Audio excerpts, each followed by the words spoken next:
Hi, I am Mariel Cristal Garcia from Human Resource Management 1B, and our group was assigned to report on Chapter 2, which is Business and its Environment. So first, let me discuss business. So business is all profit-seeking activities and enterprises that provides goods and services necessary for economic system. It also refers to organized efforts and activities of individuals to provide and sell goods and services in exchange of gaining profit. So may tinatawag tayong business entity and business activity. So, yung business entity, it is the organization involved in commercial, charitable, or industrial activity. While yung business activity, it is the activity done by the business that includes selling of goods and services with a primary motive of gaining profit. So, yung profit, it is not necessarily money. Pwede siyang rewards or acknowledgement na makakatulong doon sa business. There are three types of business. First is the manufacturing, service, and the merchandising. So sa manufacturing, it involves the production of raw materials to the actual product. So, ibig sabihin, sila mismo yung nagpo-produce nung product na ibebenta nila. Next is the service. Sa service, it involves selling of intangible goods to consumers. So, ibig sabihin, hindi siya naawakan. Service yung ibinibigay nila sa consumers. Like, for example, sa mga salon, wala namang actual product na ibinebenta sa salon. Yung mismong servisyo nila sa customer yung binibenta nila. So, last is the merchandising. Tinatawag din tong middleman business kasi nasa gitna siya. Ibig sabihin, bumibili siya ng product sa mga manufacturer. Hindi siya yung mismong nagpo-produce ng product. Bumibili lang siya ng product sa manufacturer. Then, ibebenta niya sa presyo niya. Example nito, yung mga grocery, supermarkets, at iba pang retail stores. So, yun yung three main types ng business. Manufacturing, service, and merchandising. Pero meron din tinatawag na hybrid. So, yung hybrid, it is the combination of two or more types of business. Like, for example, sa restaurants. Diba, nagpuproduce sila ng sarili nilang menu. Ibig sabihin, yung mga raw materials, yun yung ginagamit nila para gumawa ng pagkain na ilalagay nila sa menu nila. And, papasok yun sa manufacturing. Paano papasok yung service? So, sa isang restaurant, syempre may mga waiter na nag-serve dun sa mga customer. So, mula silang product na binibenta. Service yung ibinibigay nila sa mga tao. Next is yung mga drinks na sinaserve nila sa customer nila. Yung mga drinks na yon, binibili lang din naman nila, hindi naman sila yung nagpo-produce. So, papasok doon yung merchandising. Binili nila, tapos ibibenta nila kasama nung mga original menu na galing sa kanila. Good day everyone, we will discuss the objectives of a business. So, when we say objectives, ito yung mga layunin ng isang business company. So, first, we have the creation and distribution of a product or service. So, for example, like, natayo ko ng isang business na burger. So, creation. Dun pumapasok yung innovation para mas tangkiligan yung produkto na meron sa business mo. And distribution, especially layunin niya na mag-distribute yung mga product na ginawa niya para sa mga taong nangangailangan. Second one is satisfaction of personal objectives, like for owners, salaries, and compensation for executives, or etc. Siyempre, hindi lang naman layunin ng business na masatisfy ng customer. And at the same time, gusto mo rin satisfy ka as an owner of the business. Third one is protection and enhancement of the human and physical resources of the society. So ito, layunin mo na gampanan or tugunan yung mga pangangailangan ng isang tao or community na nasasakop ng business mo. Third one is economy and effectiveness of operation. So, yun yung objectives of business. So, punta na tayo sa environment of business firms. So, what do we know about the environment of business firms? Organizations will succeed or fail depending on the environment that confronts them. The manager of a particular business organization is not entirely helpless. He can do something about the environment or make some adjustments in the organization.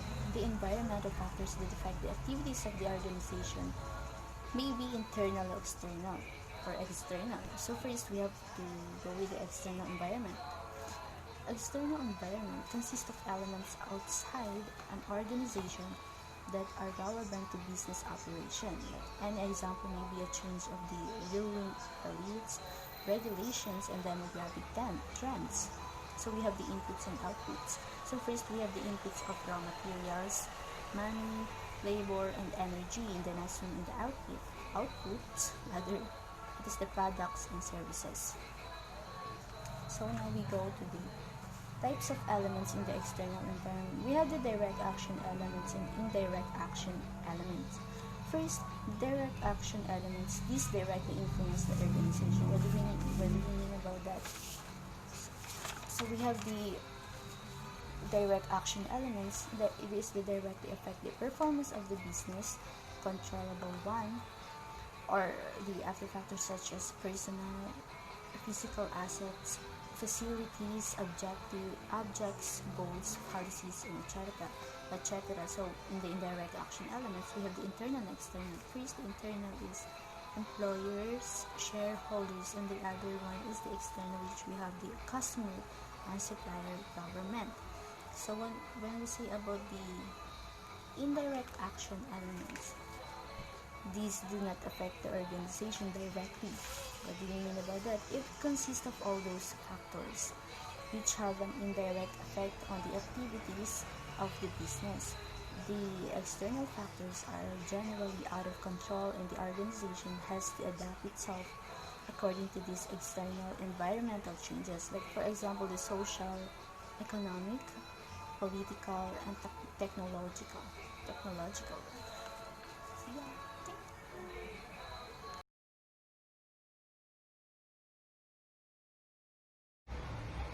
Good day everyone, I am Adeline Muslignano, reporter from Group 2.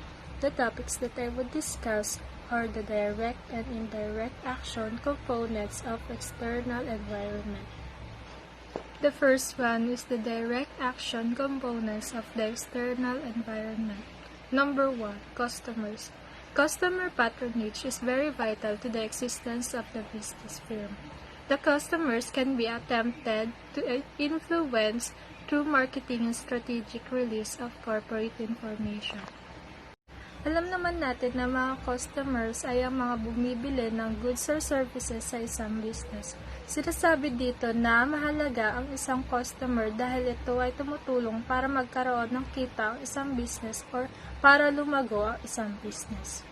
Number 2, suppliers. First and foremost is the transformation of the production inputs like raw materials, services, energy, equipment, and labor into usable products or services. Suppliers provide these inputs. Suppliers, sinasabi dito na ang mga suppliers ay nagbibigay ng mga pangangailangan ng isang business para magkaroon sila ng mga products or services na magagamit nila at maibebenta. Number 2, labor supply. These services are in a way procured through recruitment and hiring by the human resource specialists of business firms. Labor supply. Tinutukoy dito ang mga tao or empleyado ng isang business at ang mga services na pinaprovide nila para sa isang business. Tinuturing ito isang component dahil mahalaga ito sa isang business. Alam naman natin na ang mga employees ang siyang gumagawa ng mga goods and services ng isang business. Number 4, competitors. Determining the appropriate marketing strategy, the manager of a business firm will have to consider not only the target customer but also the competitors. Competitors may either direct or indirect. Competitors, ito yung mga kakompetensya ng isang business na may kaparehong products and services. Sinasabi dito na kailangan din natin consider ang mga competitors dahil isa rin ito sa mga makaka-impluwensya sa isang business maliban sa mga customers. Next, the marketing strategy of any business firm will depend on any of the following.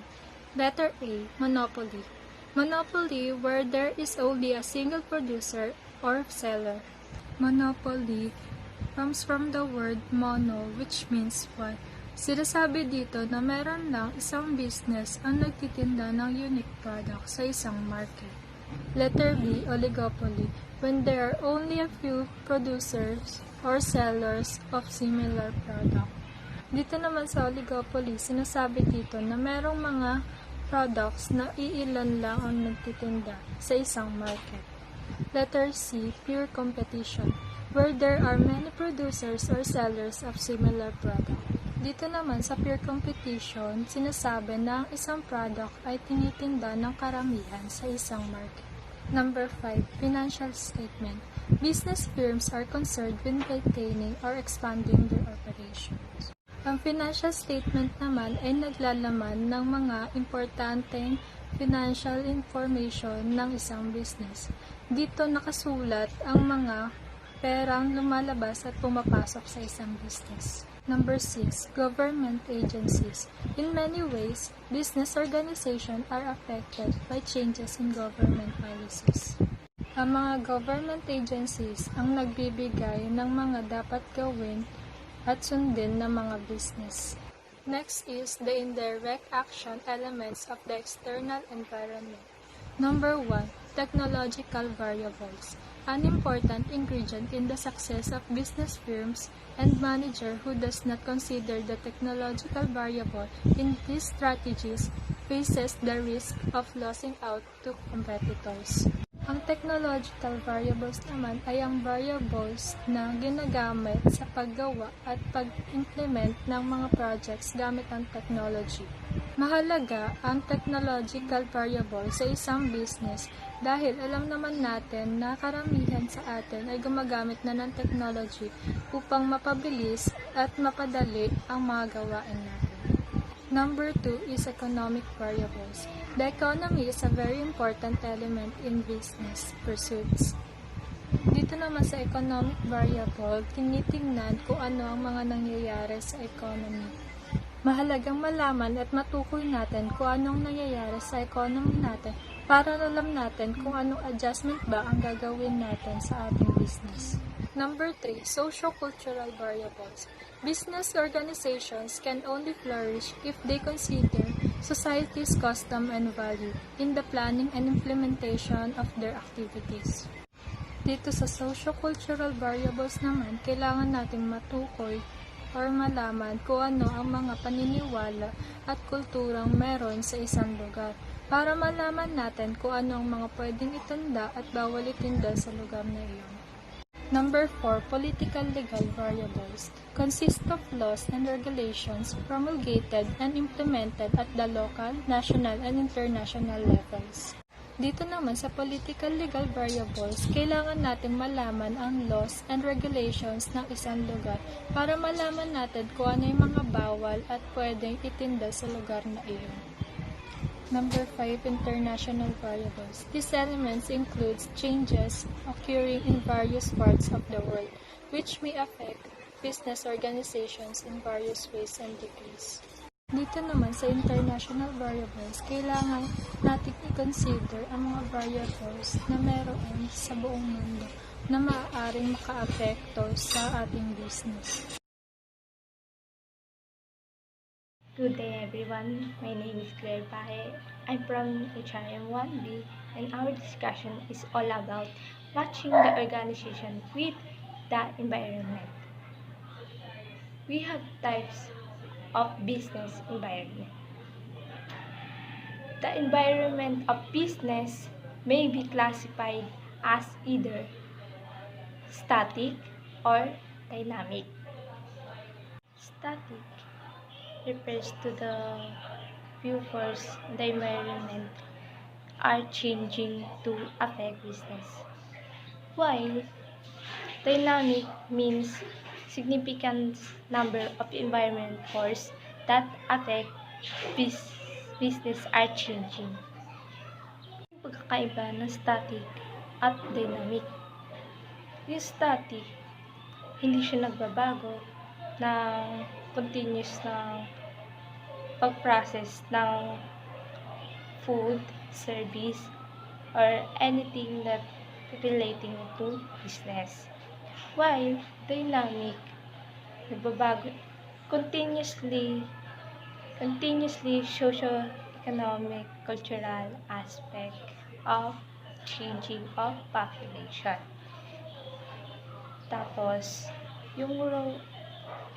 may new competitor siya. Parang marami siyang kalaban pagdating sa business. At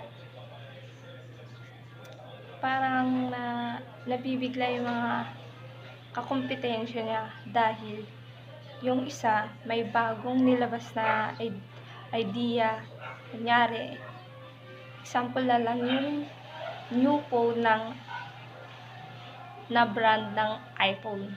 Tapos yung isa, yung Samsung na luma na parang ibang brand siya na bago. Pero dahil nga pabago-bago, naging trending yung iPhone, di ba? So, pag pinagbasehan ko yung static tsaka dynamic, magkaiba sila. Yung static, stay lang. Yung dynamic naman, continuously yung pag-process ng service or mga bagong labas na iPhone or bag man yan or things na nakakapagpalago ng ating business. Yun lang. Environmental uncertainty is lack of complete information regarding what exists and what development may occur in the environment. Ano yung ibig sabihin ng environmental uncertainty? Ibig sabihin is kulang siya sa information patungkol sa pag-exist ng kumpanya nila or pag-develop kung paano ba ito lalago, kung maganda ba yung product nila, yung service nila, nagagawa ba yun ng maayos.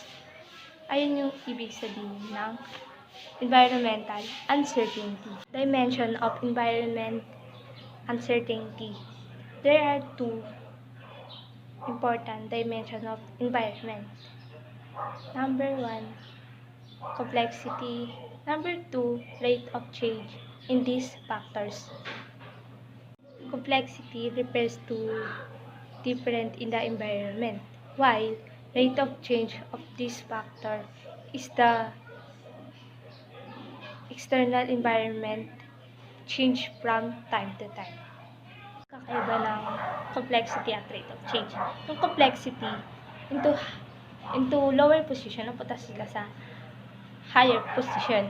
For example, yung mga teacher, habang tumatagal, nagiging higher position sila kasi nagtitake sila ng board exam or nakakapasa sila. Kaya yung income nila nag-i-increase. While rate of change naman, dahil time to time lang siya nag-i-increase. Katulad na lang, teacher ka, palipat-lipat ka, pero dahil sa palipat-lipat ka, edi yung income mo, nakadepende kung tataas pa o bababa. Ayun lang. Thank you! Hello everyone, I am Charmaine C. Marisol from BSBA HRM 1B. I am going to tackle about survival strategies in uncertain environment and coping strategies. The first one is application of coping environment. From the word coping, it means to invest one's own conscious effort to solve personal and interpersonal problems in order to try to master, to minimize, or to tolerate stress or conflict. The second one is adaptation of environmental control measures. Environmental refers to management actions to identify and influence environmental factors to obtain more positive effects on organizational activities. It means anticipating the adverse effects of climate change and taking appropriate action to prevent or minimize the damage that they can cause or taking advantage of opportunities that may arise. The next one is coping strategies. Coping strategies are those used to protect internal operations from the harmful effects of the changes in the environment. Other of coping strategies are buffering, smoothing, forecasting, rationing, boundary spanning, structural complexity, and lastly, executive succession. The first one is buffering. This refers to setting up buffers for both input and output sides of organizational activities in order to absorb and cope with environmental uncertainty. Buffering is a program or practice instituted to prevent environmental factors from upsetting the production process. The second one is smoothing. Irregular demand is always a problem for many business firms. This is because of the difficulty in making adjustments concerning manpower and equipment. Smoothing refers to effort involved of reducing changes in the environment. For example, they were offering discount during slack season. Like they were selling raincoats at big discount during summer. Kasi 'di ba, yung raincoats mabenta siya tuwing rainy season, 'di ba? Kaya nagbibigay sila ng discount para mabenta yung raincoats. The third one is forecasting. This refers to making predictions, projections, or estimate of future events or conditions in the environment in which the organization operates. If forecasting is effective, the business firm will be able to make the necessary adjustments in its operation to meet changes in the environment. Forecasting is considered as the indispensable component of business because it helps management to take correct decisions. The fourth one is rationing. This happens when the organization ignores some operations and emphasizes others in order to preserve the most critical functions of the technical core. Rationing is the limiting of goods or services that are in high demand and short supply. Is a system under which a government agency decides everyone fair share. The first problem with rationing is that almost everyone feels his or her share is too small. The second problem is the administrative cost of rationing. Someone must pay the salaries and the printing and distribution cost of the people. The fifth one is boundary spanning. This is the process of creating jobs or roles in which individual employees are required to have a strong communication link within their department, with people in other units, and often with the external community. The individuals, called boundary spanners, they gathered and collect critical information which can use for planning in the technical core.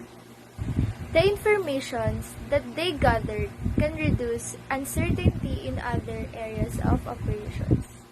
The next one is structural complexity. It is when the business adopts the environment by setting up departments or subsystems that will respond to specific groupings of environmental factors. The last one is executive succession.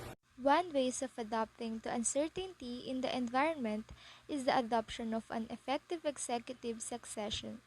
The replacement of a top manager by another top manager is referred to as executive succession.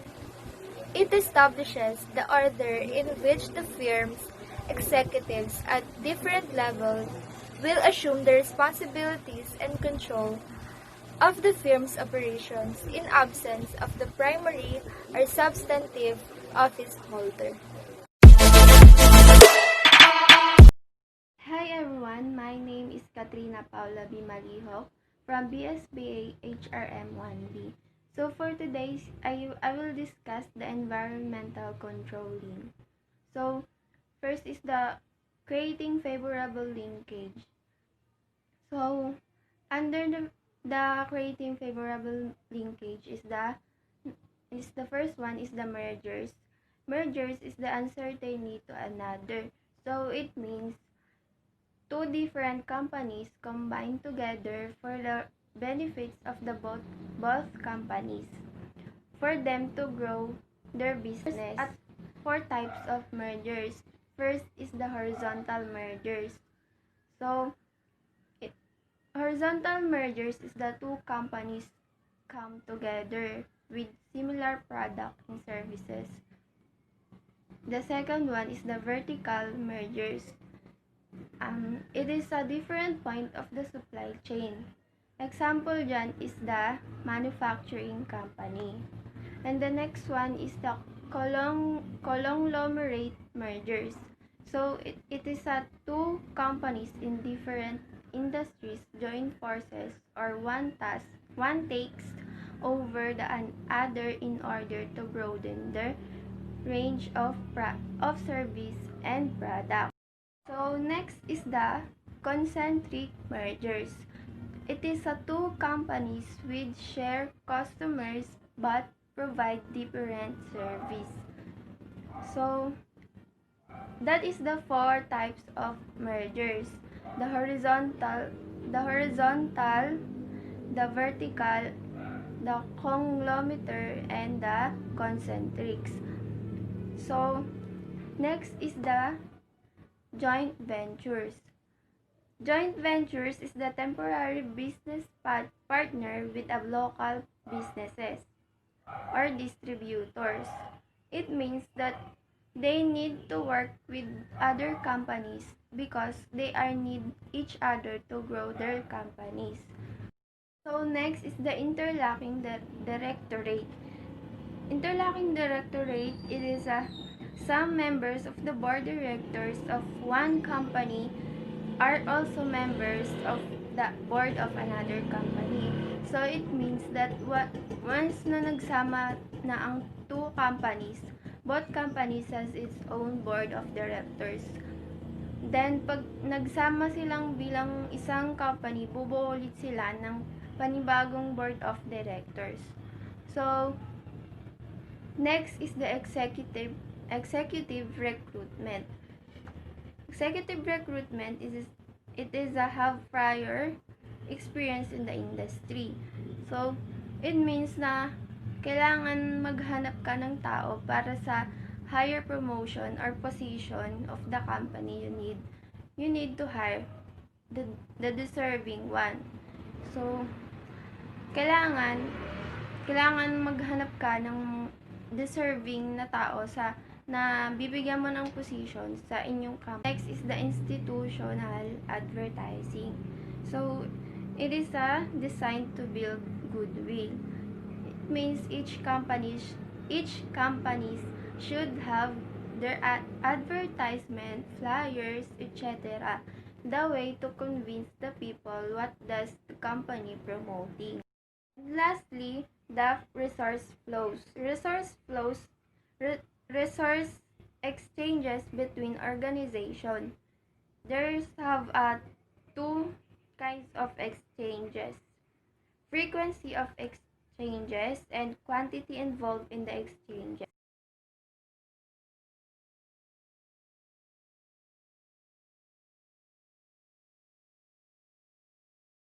Manipulating the environment. Environmental control is the degree to which individuals, groups, or business units can modify and adapt features of their physical workplace to enhance work and business effectiveness. There are two categories in controlling the environment. First is creating favorable leakage, and next is manipulating the environment. So since na-discuss na yung one, di-discuss ko na lang yung two. In manipulating the environment, the organization may attempt to manipulate the environment by using any of the following.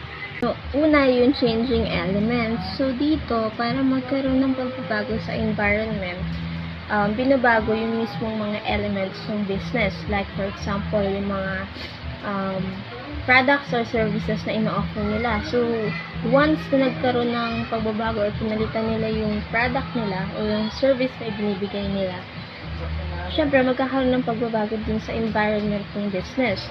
Pwede rin yung marketing strategy nila. Pag nabago, pag in-improve nila or nag-develop sila ng bagong marketing strategy, magkakaroon syempre ng improvement din sa environment nila at magkakaroon ng pagbabago din sa mismong business nila. Next is the lobbying. Yung lobbying, it is any attempt of individuals or private interest groups to influence the decisions of the government. Sa lobbying, pwede itong makatulong, like for example, since ini-influence niya yung mga yung government, pwedeng makatulong siya dun sa business. Like for example, may politicians na na-influence ng business mo. So, yung politician na yun, since kilala siya, pwede niyang ma-promote yung business mo at makakatulong yan para mas makilala yung business mo at mas maging successful yung business na ginagawa mo.